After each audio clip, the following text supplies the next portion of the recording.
Chapter 14, James Howard. One morning early in December, John had just led me into my box after my daily exercise and was strapping my cloth on, and James was coming in from the corn chamber with some oats.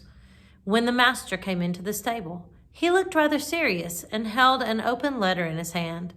John fastened the door of my box, touched his cap, and waited for orders.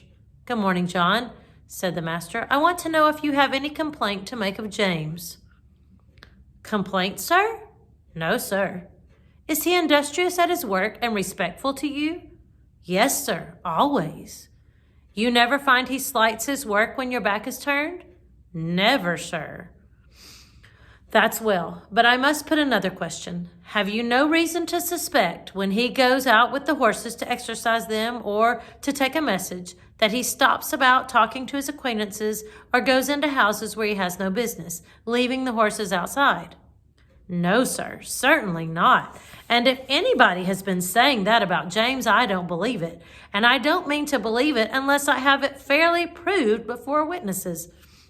It's not for me to say who has been trying to take away James's character, but I will say this, sir, that a steadier, pleasanter, honester, smarter young fellow I never had in this stable. I can trust his word, and I can trust his work. He is gentle and clever with the horses, and I would rather have them in charge with him than with half the young fellows I know of in laced hats and liveries.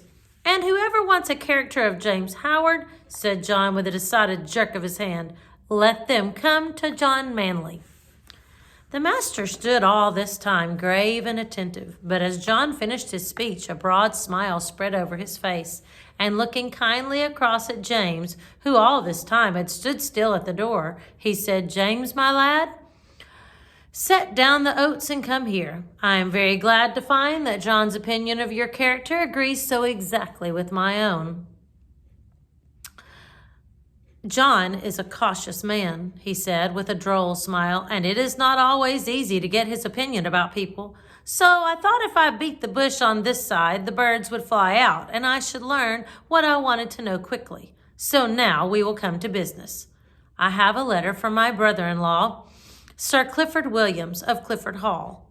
He wants me to find him a trustworthy young groom, about 20 or 21, who knows his business. His old coachman, who has lived with him 30 years, is getting feeble, and he wants a man to work with him and get into his ways, who would be able, when the old man was pensioned off, to step into his place. He would have 18 shillings a week at first, a stable suit, a driving suit, a bedroom over the coach house, and a boy under him. Sir Clifford is a good master, and if you could get the place, it would be a good start for you. I don't want to part with you, and if you left us, I know John would lose his right hand." "That I should, sir," said John, "but I would not stand in his light for the world." "How old are you, James?" said master. 19 next May, sir." "That's young. What do you think, John?" "Well, sir, it is young, but he is as steady as a man, and is strong and well grown, and though he has not had much experience in driving, he has a light, firm hand and a quick eye, and he is very careful, and I am quite sure no horse of his will be ruined for want of having his feet and shoes looked after." "Your word will go the furthest, John," said the master, for Sir Clifford adds in a postscript, "If I could find a man trained by your John, I should like him better than any other. So, James, lad, think it over. Talk to your mother at dinner time, and then let me know what you wish."